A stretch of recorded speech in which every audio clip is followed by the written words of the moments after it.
এই স্যাটেলাইট শুধু যোগাযোগের মাধ্যম নয়, এটি ভারতের প্রতিরক্ষা ব্যবস্থার মেরুদণ্ড, যা শত্রুর গতিবিধির নজরে রাখবে, কৌশলগত অপারেশনের রিয়েল টাইম সমন্বয় আনবে এবং ভারতীয় নৌবাহিনীর ক্ষমতাকে বহু গুণে বাড়িয়ে তুলবে। ভারতের আকাশে আবারও লেখা হলো এক নতুন ইতিহাস।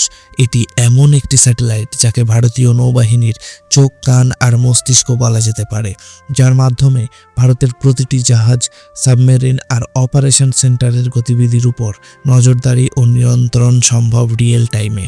এটির নাম CMS-03 বা আপনি বলতে পারেন GSAT-7R। এই স্যাটেলাইটের ওজন প্রায় 4400 কেজি, ভারত থেকে উৎক্ষেপিত সবচেয়ে ভারী সামরিক যোগাযোগ স্যাটেলাইট। আর এটিকে মহাকাশে পাঠিয়েছে ভারতের সবচেয়ে শক্তিশালী রকেট LVM-3, যাকে ভারতের গগনযান বাহক বলে।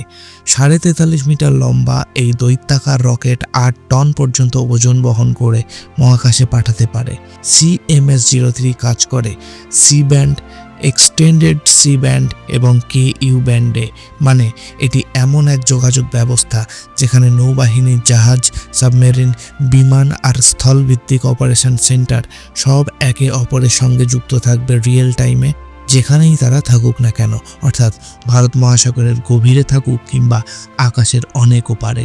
এটি ভারতের সমগ্র উপমহাদেশ এবং আশেপাশের সমুদ্রাঞ্চল জুড়ে উচ্চগতির, নিরাপদ ও এনক্রিপ্টেড যোগাযোগ নিশ্চিত করবে, যার মানে ভারতীয় নৌবাহিনী এখন নিজের চোখে সমুদ্র পর্যবেক্ষণ করতে পারবে, নিজের কানে শুনতে পারবে দূরের বিপদের আওয়াজ।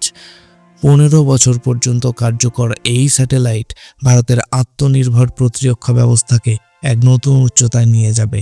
আজকের দিনে যখন প্রতিটি সিগন্যালই নিরাপত্তার প্রশ্ন তোলে, তখন CMS-03 হলো ভারতের নিরাপত্তার আকাশে এক অদম্য ঢাল।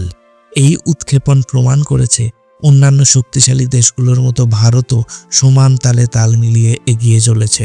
এখন মহাকাশেও তার কণ্ঠ শোনা যাচ্ছে দৃপ্ত স্বরে, আর LVM-3 এর প্রতিটি গর্জন যেন বলছে, আমরাও পারি।